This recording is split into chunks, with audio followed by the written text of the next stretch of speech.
So good morning यार everybody, कैसे हो आप लोग? बढ़िया सब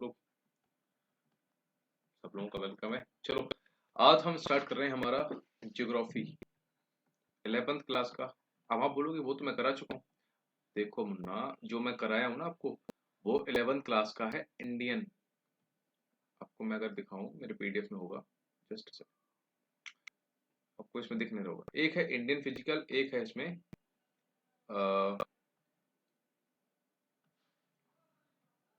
हाँ, इंडियन फिजिकल और Indian fundamental of Indian physical. तो हमने इंडियन फिजिकल अभी तक पढ़ा है, ठीक है, जिसमें हमने सिर्फ और सिर्फ इंडिया के बारे में बात की है। अब हम पढ़ेंगे फंडामेंटल ऑफ इंडियन फिजिकल, ठीक, जो दूसरी बुक है।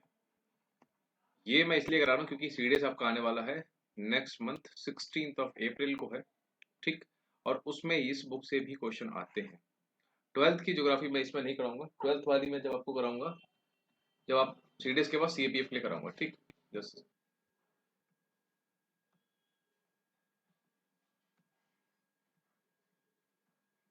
हम्म, ठीक है। तो 12th की तो मैं कराऊंगा आफ्टर सीडीएस, आई मीन 16 अप्रैल के बाद मैं 12th वाली कराऊंगा, क्योंकि वो उतनी ज्यादा इंपॉर्टेंट है नहीं फॉर सीडीएस पर्सपेक्टिव, ठीक है। 11th की जो मैं क्लास जो करा रहा हूँ ना, बुक नंबर 2, जो फंडामेंटल ऑफ ज्योग्राफी है, ठीक है, वो वाली आप ध्यान से करो, इंपॉर्टेंट है, इससे बहुत क्वेश्चन आते हैं, ठीक है। तो पहला चैप्टर जिसका नाम है the origin and evolution of earth, इसका मतलब है कि हमारी अर्थ का ओरिजिन कैसे हुआ, वो इवॉल्व कैसे हुई, ये सब के बारे में हम बात करेंगे आज, ठीक है। तो रेडी हो जाओ भैया। Do you remember the nursery rhyme twinkle twinkle little star how I wonder what you are, वगैरह वगैरह। तो उसके बारे में क्या बताया उन्होंने कि starry nights have always attracted us since the childhood, बचपन से ही उन्होंने हमें मतलब अट्रैक्ट किया है।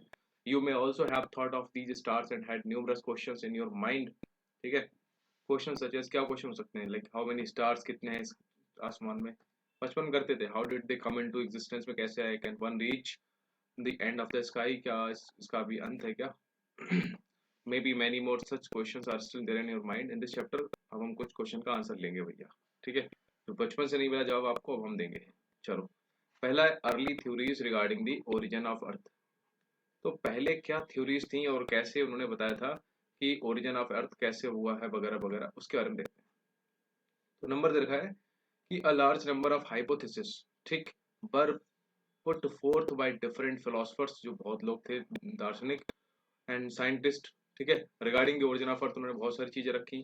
One of the earlier and popular arguments was by German philosopher Immanuel Kant, ठीक। बस ये ध्यान रखना। सबसे अर्लियर था वो था जर्मन के फिलोसोफर थे इमैनुअल कांट, ठीक है। वो एक मैथमेटिशियन, दूसरे थे mathematician Laplace. Revised it in 19 sorry 1796।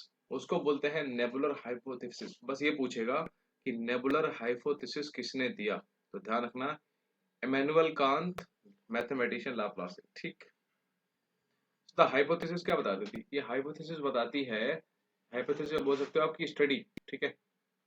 इसने कंसिडर किया है दैट द प्लैनेट्स, जो हमारे ग्रह हैं, ठीक, जैसे ये हमारा सन है, तो इसके चारों तरफ जो घूम रहे हैं ना, one of them is earth, ठीक है। मान लो ये अर्थ है, तो इसके भी कुछ हैं, ठीक है, जैसे मून वगैरह हैं, सॉरी, ठीक है। That the planets were form out of a cloud of material. जो प्लैनेट्स है ना, इनका फॉर्मेशन हुआ है ऐसा मटेरियल से जो क्लाउड बनाता है, एसोसिएटेड विद अ यूथफुल सन। एक ऐसी स्टेज है जहां पर सन अपनी यूथ स्टेज में है, विच वॉज स्लोली रोटेटिंग, जो धीरे धीरे घूम रहा है। Later in 1900 Chamberlin and Moulton, इन्होंने क्या बताया, दैट अ बेंडरिंग स्टार, एक घुमक्कड़ मतलब ऐसे ही घूमता फिरता एक तारा आया, और वो क्या हुआ, उस सन की तरफ अप्रोच किया, ठीक। और जिसकी वजह से क्या हुआ, एक सिगार शेप का एक्सटेंशन हुआ मटेरियल का, जो किससे अलग हो गया, सूरज की सरफेस से अलग अलग हो गया। इन्होंने ये बताया कि जैसे बहुत सारे स्टार्स है ना, ऐसे बहुत सारे स्टार हैं, तो कोई एक स्टार इसका मन खराब हो गया, इधर भटक गया सोलर की तरफ, और ऐसा आके टकराया, तो इससे इतना बड़ा टुकड़ा निकल के अलग हो गया, ठीक, cigar shape, okay. And as the passing star moved away, जैसे जैसे जो पासिंग स्टार है वो दूर जाता रहा, the material separated from the solar surface. तो ऑब्वियसली जो सोलर सरफेस मटेरियल था वो अलग होता रहा। Continue to revolve around the sun and it slowly condensed into planets, और वो ही धीरे धीरे बन गया प्लैनेट, ठीक। तो ये तो बताया था हमारे क्या नाम था इनका, molten, Chamberlain and Bolton, cigar shape वाली जो भी बात होगी तो चैम्बरलिन और मिल्टन का नाम ध्यान रखना, आप इसको अलग से लिख लेना, ठीक है। एमेनुअल कांत और जो हमारे लाप्लासे हैं इन्होंने बताया है नेबुला की हाइपोथेसिस, ठीक है। और सिगार शिफ्ट एक्सटेंशन, उसके बाद लाइक प्लैनेट का फॉर्मेशन दिया है चैम्बरलिन और मोल्टन ने, ठीक। फिर नेक्स्ट आते हैं sir James Jeans and later आते हैं sir Harold Jeffrey supported this argument, वही वाली सिगार वाली, ठीक। At a later date, the argument considered of a common to the sun to have been existing, ठीक। These arguments are called binary theories, ठीक है, इन्हीं को बोलते हैं binary theories। चलो, in 1950 क्या हुआ, ओटो के Schmidt in Russia and Carl Weizsäcker in Germany somewhat revised the nebular hypothesis, ठीक। though differing in though differing in details,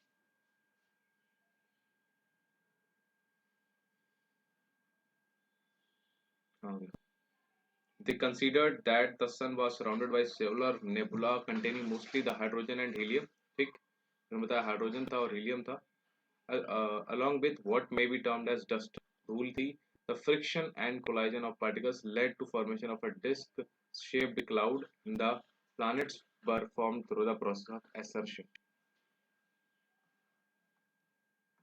ये तो बोला हमारे जर्मनी और ये कार्ल विजेकर ने बोला है कि जो हमारे प्लैनेट्स का फॉर्मेशन हुआ है वो धूल कण और बहुत सारे जो है उनका फ्रिक्शन और कोलाइजन हुआ है, इकट्ठे मिले हैं, तब जाके एक डिस्क शेप क्लाउड बना था, and planets were formed through the process of assertion, उसके असर्शन से प्लैनेट्स का फॉर्मेशन हुआ।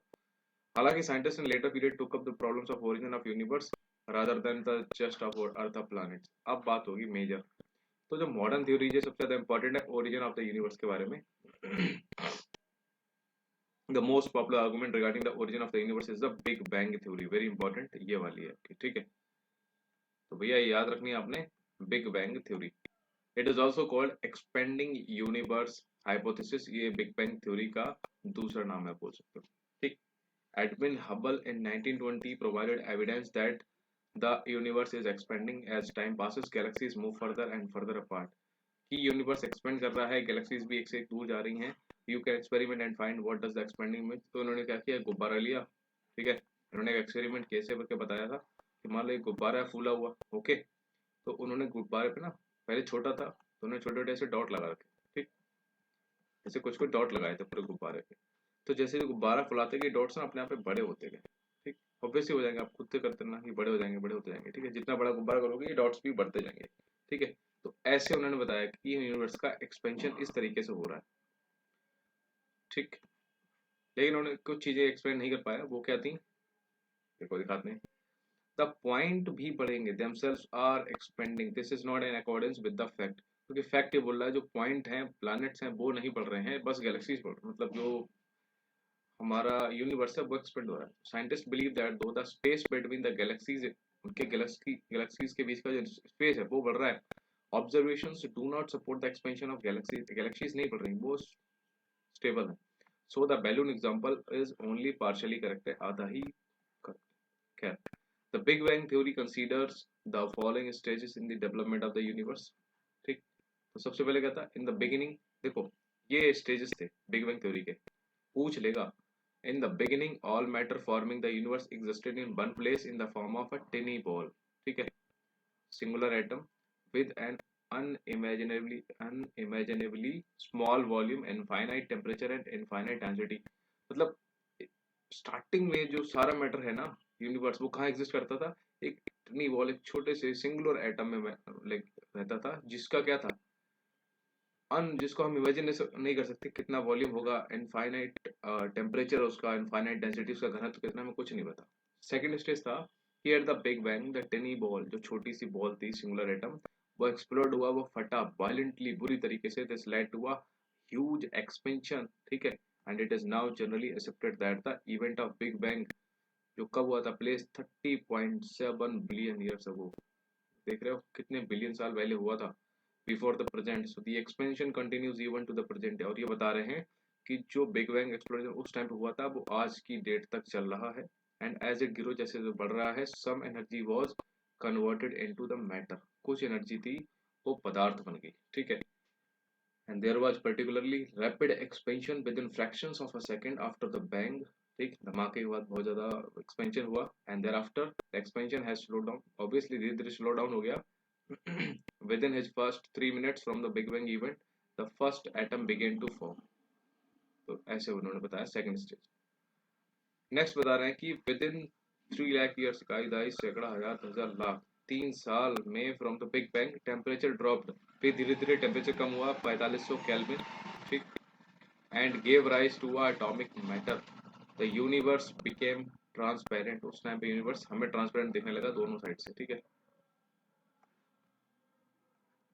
So the expansion of universe means increase in space between the galaxies.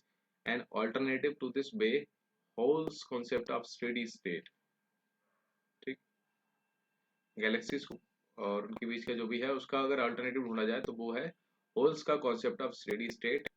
It consider the universe to be रफली the same at any point of time, however with greater evidence becoming available about the expanding universe, scientific community at present favors argument of expanding universe, ठीक है। आज की date में expanding universe जो हमारा big bang theory है उसको ही favour करती है और कोई नहीं, ठीक है। अच्छा, ये जो बिग बैंग थ्योरी है ये दी किसने है, इंपॉर्टेंट है, ये दी है हमारे एक साइंटिस्ट हैं जॉर्ज लेमेंटे, क्या लिखेंगे इसको, ठीक है, इंग्लिश में लिखते हैं LAMINTYE, गेस, ठीक है। तो जॉर्ज लेमेंटे ने दी है बिग बैंग थ्योरी, इसको क्या ही बोलते हैं, अनिश्चितता सिद्धांत, पता नहीं क्या, क्या। नेक्स्ट है स्टार फॉर्मेशन, अभी तारे कैसे बने भैया वो देखते हैं, ठीक है। तो जो अब बता रहा था distribution of matter and energy was not even in the early universe, तो जो फटा है उसके बाद जो मैटर है एनर्जी है जो एक्सपेंड हो रही थी वो सिर्फ अर्ली यूनिवर्स पे नहीं, these initial density differences give rise to difference in gravitational forces and it caused the matter to get drawn together. उसके बाद क्या हुआ, डेंसिटी डिफरेंस हुआ, ठीक है, जिसकी वजह से ग्रेविटेशनल फोर्स स्टार्ट हुआ। एंड ग्रेविटेशनल फोर्स क्या होता है, गुरुत्वाकर्षण बल जो खींचता है अपनी ओर, और उसके बाद से जो भी हमारा मैटर था वो एक तरफ एक दूसरे को अट्रैक्ट किया, ठीक है। And these form the basis for development of galaxies, उसके बाद जो मैटर इकट्ठा हुआ फिर गैलेक्सीज का फॉर्मेशन हुआ। तो ये बता रहा है कि जो गैलेक्सी है इसमें क्या होता है, एक गैलेक्सी कंटेन करती है a large number of stars, बहुत सारे उसमें सितारे होंगे, सितारे मतलब तारे। Galaxies spread over vast distances that are measured in thousands of light years. अब ध्यान रखना, लाइट ईयर है ना, ये किसको मेजर करता है, ये डिस्टेंस को मेजर करता है, ओके, टाइम पीरियड को नहीं, ध्यान रखना वेरी इंपॉर्टेंट, टाइम पीरियड को मेजर नहीं करता है, डिस्टेंस को मेजर करता है। लाइट ईयर उसको बोलते हैं हिंदी में प्रकाश वर्ष। तो प्रकाश वर्ष यूनिट किसकी है, डिस्टेंस की है, डिस्टेंस मेजर करती है। The diameters of individual galaxies range from 80,000, just a second, हाँ जी, individual galaxies range from 80,000 to 1,50,000 light years. So a galaxy starts to form by accumulation of hydrogen gas in the form of a very large cloud called a nebula. ध्यान रखना, nebula किसको बोलते हैं, large clouds, ठीक, okay. और जो Galaxy जो formation है वो कौन सी गैस है, मेनली उसमें है इवॉल्व हाइड्रोजन गैस हमारी, ठीक। Growing nebula develops localized clumps of gases, ठीक, and these clumps continue to grow into even denser gaseous bodies बनाई इन्होंने, giving rise to formation of stars, and the formation of stars is believed to have taken place some 5 to 6 billion years ago. Light year is a measure of distance and not of time, ध्यान रखना।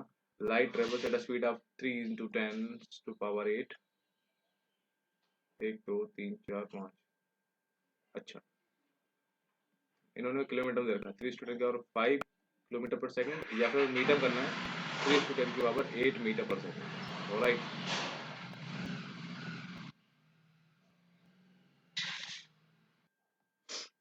सो 3 to 10 की power 8 metre पर second हो जाएगा, kilometre में कम हो जाएगा, ठीक है। So light travels at a speed, this होगा considering this the distance the light will travel in 1 year is taken to be 1 light year, ठीक। This equals to this much 9.46 into 10 की पावर 12 किलोमीटर। एक साल में इतना distance हमारा तय करती है हमारी लाइट, ठीक है। The mean distance between the sun and the earth is अब देखो, सूरज से, सन से लेके अर्थ के बीच का डिस्टेंस कितना है हमें नहीं पता था, लेकिन हमने जो हमारे लाइट की स्पीड है उससे हमने निकाल लिया कि इसके बीच की जो अप्रोक्सीमेट डिस्टेंस होगा सूरज से लेके अर्थ तक का, वो इतना होगा। So in terms of light years it is 8.311 minute. तो हम वही बोलते हैं ना कि हमारे पास सन की लाइट कितनी मिनट में पहुंच जाती है, तो 8 से 8.5 मिनट के बीच में पहुंच जाती है। यानी कि सन से अर्थ तक लाइट कितनी देर में पहुंचती है, 8 से 8.5 मिनट में। ओके। ओके, अब हम पढ़ेंगे नेक्स्ट फॉर्मेशन ऑफ प्लैनेट्स कैसे हुआ। अभी तक हमने गैलेक्सीज बना ली, उसके अंदर स्टार्स बना लिए, अब प्लैनेट्स की बात करेंगे। So the following are considered to be the stages in the development of planets. पहली स्टेज है the stars are localized lumps of gas within a nebula. nebula क्या है, क्लाउड जिसमें बहुत सारा क्या है यहाँ पे बताया था ना आपको, cloud, large cloud, very large cloud है। ओके, तो भैया the stars are localized lumps of gas within a nebula. The gravitational force within the lumps leads to the formation. देखो ग्रेविटेशनल फोर्स बहुत इंपॉर्टेंट है, इसी से ही फॉर्मेशन हुआ है हमारा नेबुला, यानी कि हमारा जो भी है, leads to the formation of a core to the gas cloud and a huge rotating disk of gas and dust develop हुई around the gas core। ठीक, नेक्स्ट स्टेज में क्या हुआ था, the gas cloud starts getting condensed। ठीक, पहले वो संघनित हुई, and the matter around the core develops into small rounded objects, and these small rounded objects by the process of cohesion develop into what is called planet planet एसिमल्स। क्या बोलेंगे इसको यार, बहुत टफ अंग्रेजी लिख देते हैं ये लोग, प्लेनेट एसिमल्स। ठीक है, larger bodies will start forming by collision. जो बड़ी बड़ी बॉडीज का फॉर्मेशन हुआ वो मिलने से हुआ, कोलाइड होने से हुआ। ठीक है, and gravitational attraction causes the material to stick together. और गुरुत्वाकर्षण बल ने जो मटेरियल था, पदार्थ था, उसको चिपकने में हेल्प की। ठीक है, प्लानेटलेस जो भी है, planetesimals are a large number of smaller bodies, ध्यान रखना। In the final stage, these large number of small planetesimals migrate to form a fewer large bodies in the form of planets. This is the stage. अब कैसे लिखोगे, एक एक का stage का नाम लिख लेना। सबसे पहले क्लाउड फॉर्मेशन हुआ। ठीक, लोकलाइज्ड गैस से नेबुला बना, ग्रेविटेशन फोर्स से वो इकट्ठा हुआ। ठीक है, उसके बाद धीरे धीरे ग्रेविटेशन फोर्स की वजह से ही जो कोर था उसका, क्लाउड्स का, उसके बीच में रोटेटिंग डिस्क गैस जैसी पैदा हुई। ठीक है, नेक्स्ट स्टेज में क्या हुआ, क्लाउड कंडेंस हुआ। ठीक है, और उसके बाद कोहेशन डेवलप हुआ प्लेनेट एसिमल्स के रूप में। ठीक है, तो ये सब हुआ, larger bodies start forming by collision and gravitational attraction हुआ, causes the material to stick together planetesimals वगैरह वगैरह। तो ये पूरा स्टेज है, टफ है, ज्यादा पूछा नहीं जाता इसीलिए यहाँ से। ठीक, बेसिक क्वेश्चन ही जाएंगे। नेक्स्ट है हमारा सोलर सिस्टम, इसके बारे में बात करते हैं। सोलर सिस्टम के बारे में बात करते हैं। ठीक है, आपको पता है ये वीडियो मैं स्टार्ट कर रहा हूँ आफ्टर 12 आवर्स मैंने पॉज कर दी, थोड़ा प्रॉब्लम हो गई थी, पर ठीक है, सॉरी। चलो आज सोलर सिस्टम के बारे में बात करते हैं। भैया हमारे एक गिर जा रहा है बार बार। हाँ जी, सोलर सिस्टम में हमारे हैं 8 प्लैनेट, आपको पता ही है, मैं हिंदी इंग्लिश दोनों में लिख दूंगा। ठीक है, 8 प्लैनेट्स हैं। हिंदी में लिखते हैं तो बुध, शुक्र, पृथ्वी, मंगल, बृहस्पति, शनि, अरुण और वरुण। इंग्लिश में लिखे तो मरकरी, वीनस, अर्थ, मार्स, जुपिटर, सैटर्न, ठीक है, नेपच्यून, और इसको क्या बोलते हैं ब्रो इंग्लिश में, यार पता नहीं। तो इसमें 8 प्लैनेट्स हैं। The nebula from which our solar system is suppose to have been formed. तो ध्यान रखना, नेबुला से फॉर्म हुआ, ये सपोज्ड है। ठीक है, started its collapse and core formation sometime 5.5 से 6 billion years ago, and the planets were formed about 4.6 billion years ago. ठीक है, तो हमारे solar system consist of the sun, एक तो सूरज है, सूरज तो है ही बाप, उसके बाद हमारे स्टार्स जो है वो सारे सोलर सिस्टम के ध्यान रखना है। इसके अलावा 8 प्लैनेट्स हैं। ठीक, ये सारी चीजें लिख लो, बहुत इंपॉर्टेंट है, कई बार सीधे पूछ लेगा कि which of the following does come in our solar system और डज नॉट कम। तो एक सन, ठीक, स्टार्स, मैनी स्टार्स, ये तो पता ही आपको, 8 प्लैनेट्स हैं, ठीक, इसके अलावा 63 मून्स है ना, 63 मून है। इसके अलावा, क्योंकि ये क्वेश्चन मैंने अभी तक नहीं देखा तो आ सकता है, millions of smaller bodies like asteroids हैं, ठीक, मिलियंस में है एस्ट्रॉइड्स यानी कि क्षुद्र ग्रह, इन इंग्लिश हिंदी में बोलते हैं क्षुद्र ग्रह, ठीक है। And comets and huge quantity of dust grain and gases. तो ध्यान रखना, ये वेरी इंपॉर्टेंट है, पूछ लेगा हमारा solar system consist of which of the following और which of the following does not come in the solar system, तो इंपॉर्टेंट है, ठीक, ठीक है, okay. Out of the 8 planets, आपके जो 8 के हैं, इनके अलावा इनमें से जो मरकरी है, Venus, Earth and Mars are called the inner planets as they lie between the sun, ठीक, ये शुरू के जो हमारे हैं इसमें ये 4 जो हैं, these are known as the inner planets, alright. यहाँ पर हमारा सन है, ध्यान रखना, तो सन के सबसे पास कौन सा है, मरकरी, सबसे ज्यादा गर्म रहता है, ध्यान रखना। शुक्र यानी कि वीनस, इसको क्या बोलते हैं, सिस्टर ऑफ अर्थ, ठीक, क्यों, क्योंकि बहुत सारी सिमिलरिटीज हैं जो अर्थ के समान है इसमें, ओके। चलो बाकी आगे देखेंगे। As they lie between the sun and the belt of the asteroids and other 4 planets are called the outer planets, तो जो बचे हुए हैं ऑब्वियसली इनको बोल देंगे बाहर वाले हैं जो आउटर के हैं, ठीक, बेसिक सी बात है। Alternatively, the first 4 are called terrestrial, meaning earth like, as they are made up of rock and metals and have relatively high densities। तो ध्यान रखना, ये जो शुरू के 4 हैं जिनको इनर प्लैनेट्स बोलते हैं, इनको हम इनर प्लैनेट्स के साथ साथ इनको टेरेस्ट्रियल भी बोलते हैं, टेरेस्ट्रियल, क्यों, क्योंकि अर्थ लाइक बहुत सारी चीजें हैं इनमें, क्योंकि जैसे अर्थ बनी हुई है ना रॉक्स मेटल्स वगैरह से, ठीक है, सिमिलरली ये भी उससे बने हुए हैं, एंड इनकी डेंसिटीज यानी कि घनत्व भी बहुत ज्यादा है। The rest 4 are called Jovian या फिर गैस जाइंट प्लांट्स, ये वाले हैं, ध्यान रखना, ये बहुत इंपॉर्टेंट चीज बता रहा हूँ, इनको बोलते हैं जोबियन, यहाँ से सीधा सीपी में क्वेश्चन आता है, जोबियन या फिर गैस जाइंट प्लांट्स, क्योंकि सॉरी प्लैनेट्स, इनमें बहुत ज्यादा गैसेस मिलती हैं, अभी गैसेस कौन कौन सी हैं, क्या क्या है किसमें, वो सब देखेंगे, ठीक, इंपॉर्टेंट है जोबियन प्लैनेट्स कौन से, वो ध्यान रखना, जो आउटर प्लैनेट्स हैं वो हमारे जोबियन प्लैनेट्स, ओके। सो जोबियन मीन्स जुपिटर लाइक, अब देखो टेरिस्ट, ध्यान रखना, टेरिस्ट्रियल का मतलब था अर्थ लाइक, लेकिन इसमें जोबियन मतलब है जुपिटर यानी कि बृहस्पति लाइक, ये ध्यान रखना। Most of them are much larger than the terrestrial planets and have thick atmosphere, ठीक, mostly of helium and hydrogen, ये सब उनके हैं। All the planets were formed in the same period sometime about 4.6 billion years ago till recently August 2006 Pluto was, अच्छा हाँ जो last वाला है आई थिंक उसको बोलते हैं अच्छा नहीं, प्लूटो नहीं आता, Pluto was also considered a planet, however in a meeting of the International Astronomical Union a decision was taken that Pluto like other celestial objects 2003 UB इसको बोलते हैं discovered in the recent part may be called dwarf planet, dwarf मतलब होता है बौना, ठीक है, less developed उसको बोलते हैं। तो जो हमारा प्लूटो है आज की डेट में this is known as the dwarf planet, alright. So ये कंप्लीट प्लेनेट में नहीं आता है तो इसलिए इसको हटा दिया गया है। एक second, alright.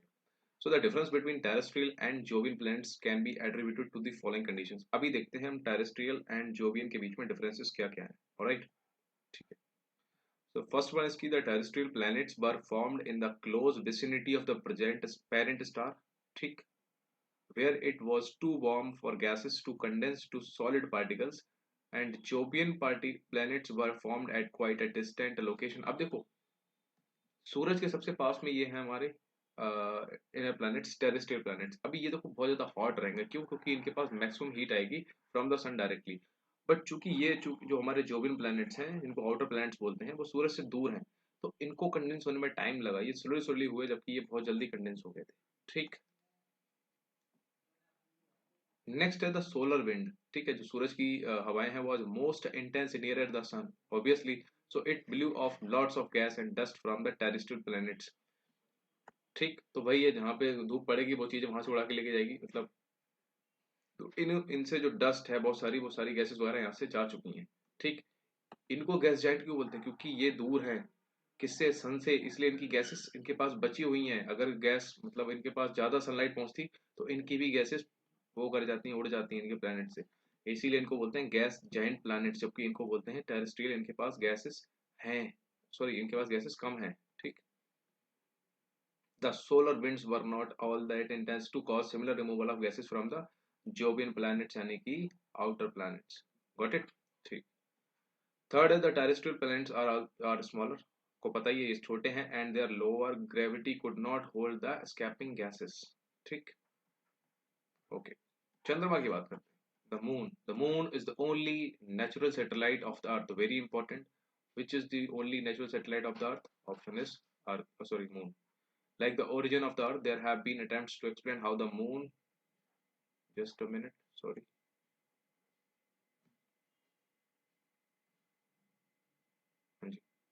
How the moon was formed. So in 1838, Sir George Darwin suggested that initially the earth and the moon formed a single rapidly rotating body say, and the whole mass जो द्रव्यमान है became a dumbbell shaped body, and eventually it broke. It was also suggested that the material forming the moon was separated from what we have at present, the depression occupied by the Pacific ocean. तो very important ये वाला है।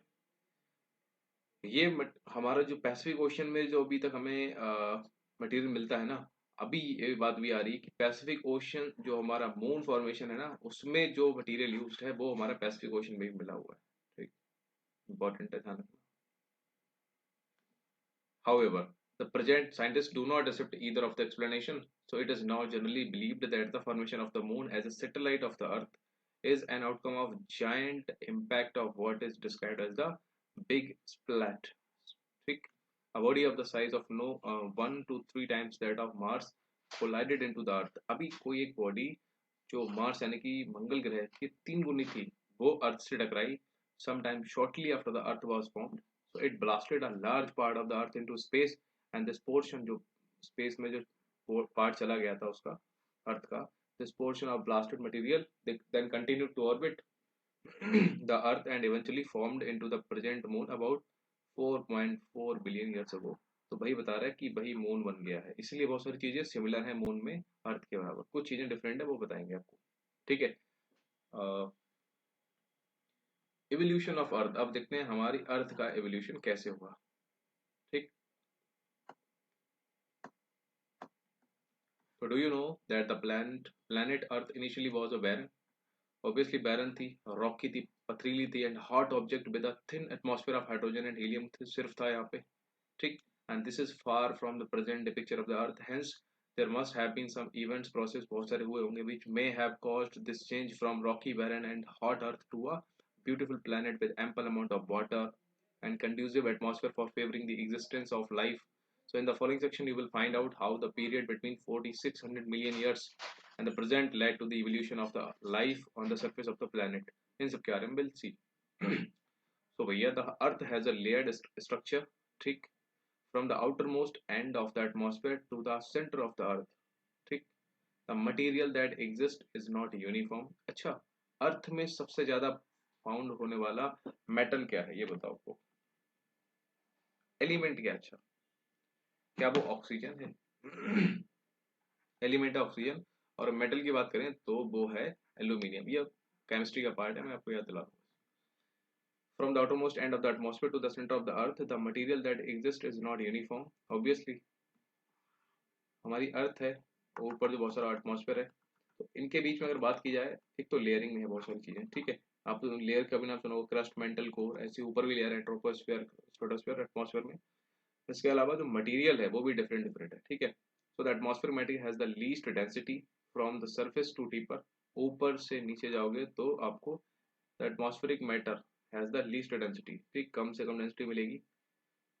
From the surface to deeper depth, the Earth's interior has different zones and each of these contain करता है material with different characteristics। Evolution of lithosphere। अब lithosphere क्या है? देखो, अर्थ का ऊपर वाला परत जिसमें हम लोग रहते हैं, क्या वही है क्या, देखते हैं। The earth was mostly in a volatile state during its primordial stage primordial stage. Due to gradual increase in density, the temperature inside has increased. ठीक, अब डेंसिटी उसकी बढ़ती रही और उसके ऊपर लोड पड़ता रहा, तो अंदर से उसके हीट पैदा होती रही, किसके, हमारी अर्थ के। So as a result the material inside वो क्या हुआ फिर, पिघल गया, started getting separated depending on the densities पे, and this allowed heavier materials like जो आयरन वगैरह था to sink towards the centre of the earth. इसलिए जो हैवी मटेरियल है वो हमारी अर्थ के सेंटर में चला गया, एंड द लाइटर वन जो हल्का था to move towards the surface, वो आपको ऊपर मिलेगा, ठीक है। So with passage of time, it cooled further and solidified and condensed into a smaller size. This later led to the development of the outer surface in the form of crust, जिसको हम बोलते हैं crust. Crust में होता है, क्या होता है, सियाल सीमानी पे पढ़े हो ना आप लोग, crust, mental core, इसमें क्या मिलता है आपको, इसको बोलते हैं सियाल। क्यों, इसमें मिलता है आपको मैक्सिमम सिलिकॉन और एल्यूमिनियम, इसको सीमा,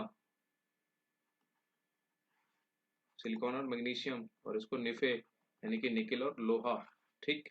इनके बीच में वो भी होती हैं लेयर्स, मैंने आपको शायद बताई हूँ, कॉनरॉड, रेपिडिटी, वो सब, ठीक। आपको एक बार याद दिला देता हूँ। तो क्रस्ट, ये अपर क्रस्ट हो जाएगा, ठीक, ये लोअर क्रस्ट हो जाएगा, ये अपर मेंटल हो जाएगा, ये लोअर मेंटल हो जाएगा, ये अपर कोर हो जाएगा, ये लोअर कोर हो जाएगा। तो between upper crust and lower crust के बीच में क्या है, ये कॉनरॉड, ठीक। इनके बीच में क्या है, लोअर क्रस्ट, और अपर मेंटल के बीच में क्या है, मोहे, ठीक। इनके बीच में क्या है, रेपिडिटी, हिंदी में लिख रहा हूँ, इनके बीच में क्या है, गुटेनबर्ग। अब ये किसके बीच में क्या है, ये आप लोग अपने आप बना लेना, ये लोअर मेंटल है, ये अपर कोर है। अब अपर कोर लोअर कोर के बीच में क्या है, इसको क्या बोलते हैं, एल से कुछ बोलते हैं ना, क्या बोलते हैं यार, लेमैन, यस, ठीक है। तो ये डिफरेंट डिफरेंट कंटिन्यूटीज एंड, ठीक है।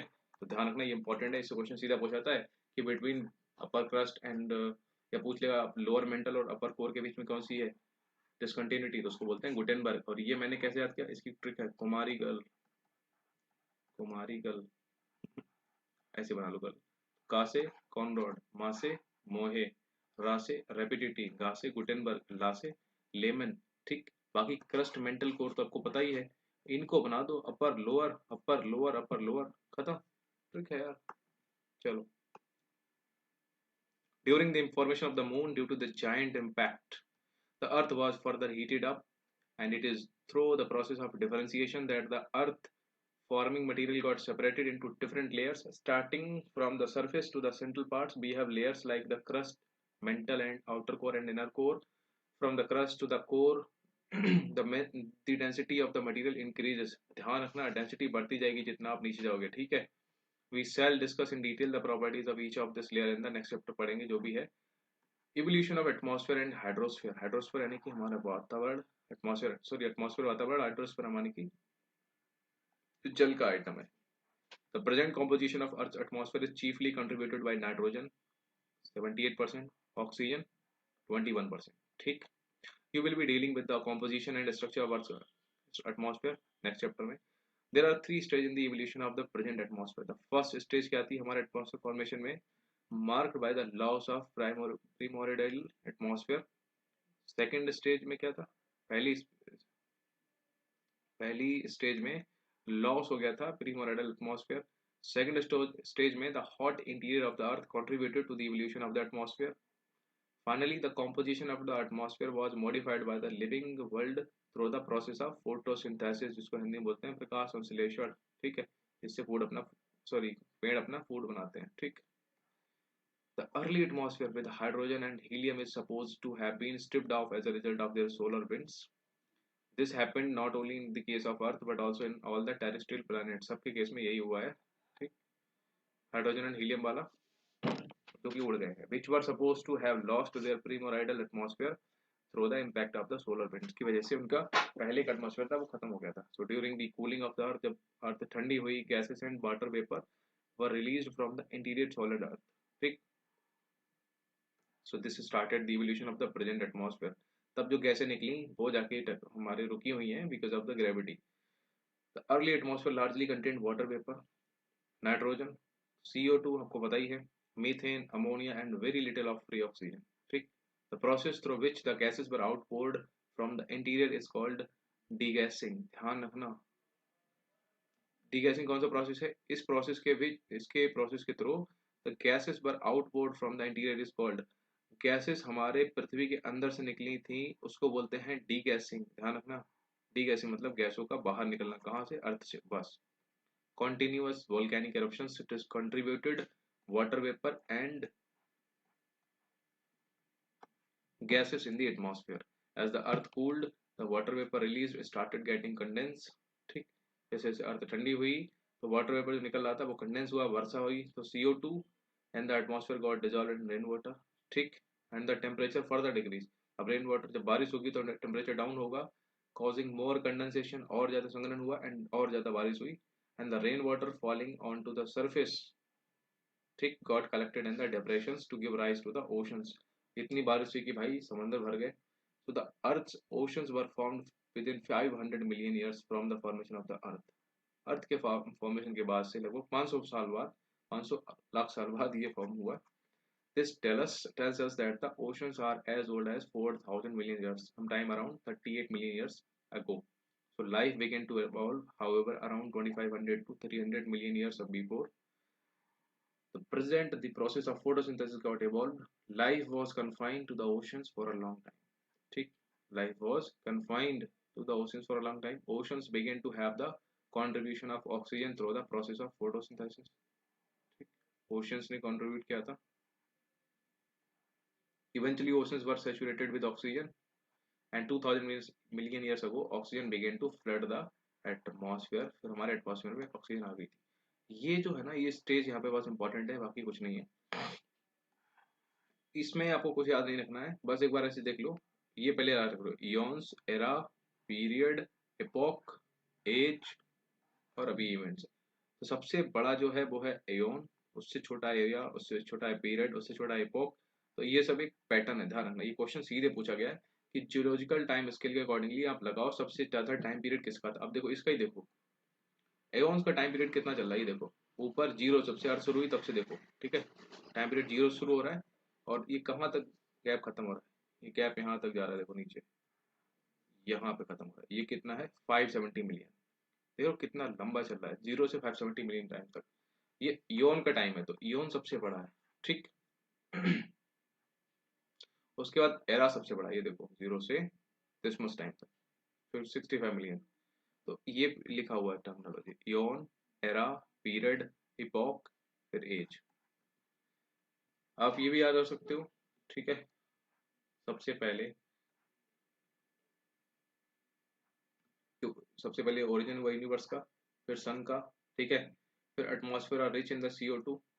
ठीक, ओशंस एंड कंटिन्यूअस फॉर्म हुए ओशियंस एंड एटमॉस्फेयर। अच्छा, soft bodied arthropods, blue green algae, unicellular bacteria, oceans and continents form हुए। Oceans and atmosphere are rich in CO2 जो भी बताया गया है। ठीक, इन सब का फॉर्मेशन हुआ।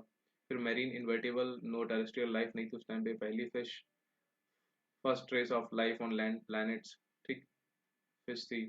तो इन सब पीरियड्स में अभी ये बहुत ज़्यादा टफ है।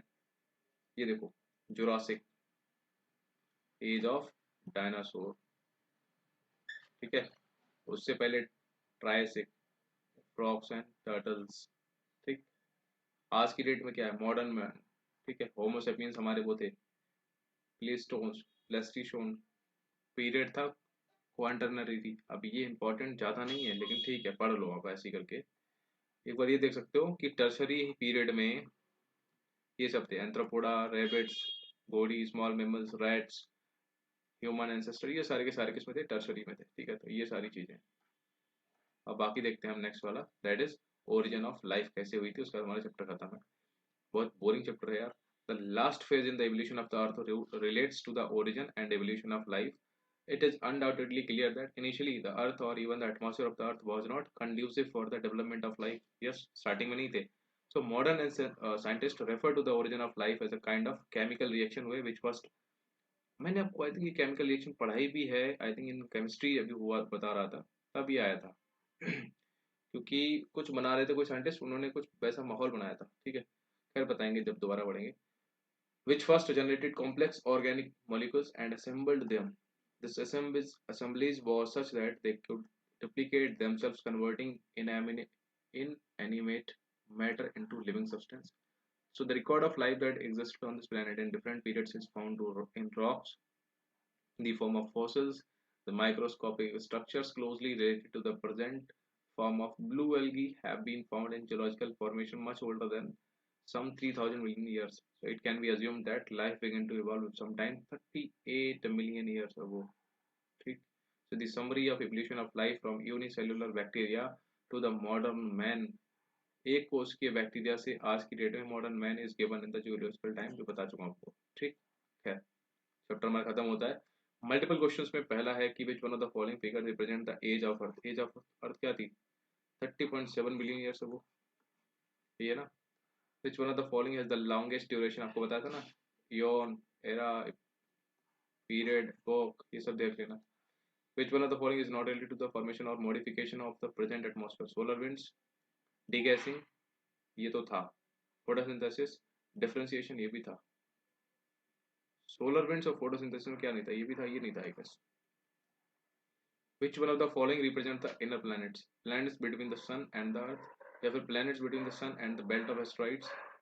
Gaseous, ये तो बिल्कुल नहीं है, ये वाला है।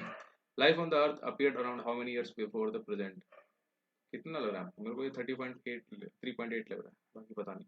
ऑलराइट, सो खत्म चैप्टर। नेक्स्ट चैप्टर हम करेंगे नेक्स्ट कल, टेंशन मत लो। बिफोर सीरियस आपका जो लास्ट बचा हुआ है चैप्टर 11, सॉरी क्लास 11 का ज्योग्राफी का फंडामेंटल ऑफ फिजिकल, वो सब खत्म कर दूंगा। और इसके बाद हम क्या करेंगे, हाँ, एक दो चैप्टर उसके रह गए हैं यार, मेरे साइंस के रह गए हैं, जो डिजीज के रिगार्डिंग इंपॉर्टेंट चैप्टर है। एक दो चैप्टर वो रह गए, वो मैं आपको ऐसे ही कभी ना कभी शेड्यूल कर दूंगा, वो आप लोग देख लेना। उसके बाद आपके लिए जीएस के लिए जितना मैंने करा दिया, अगर आपने इतना कर दिया तो except current affair and economy, okay, I don't think कि साइंस आपसे छूटेगा एक भी क्वेश्चन, अगर आपने अच्छे से किया। ज्योग्राफी, ठीक, साइंस में आपका वेदर फिजिक्स हो, केमिस्ट्री हो, या फिर आपका बायो हो, ठीक है। इसके अलावा हिस्ट्री भी, ओके। तो आई डोंट थिंक कि इनसे बाहर क्वेश्चन जाएगा जो आपसे ज्यादा। हिस्ट्री का 100% गारंटी नहीं, क्योंकि history something very vast, so we can not guarantee, but ठीक है। इन दोनों में अगर आप कर लोगे ना, कट ऑफ क्लियर करने से कोई नहीं रोक सकता, और बहुत अच्छी कट ऑफ क्लियर होगी, ठीक है। चलो, with this we end the class today here. बाकी सी यू इन द कल क्लास में देखते हैं चैप्टर 2। ओके यार, तब तक के लिए टड़ा, बाय बाय, गुड डे।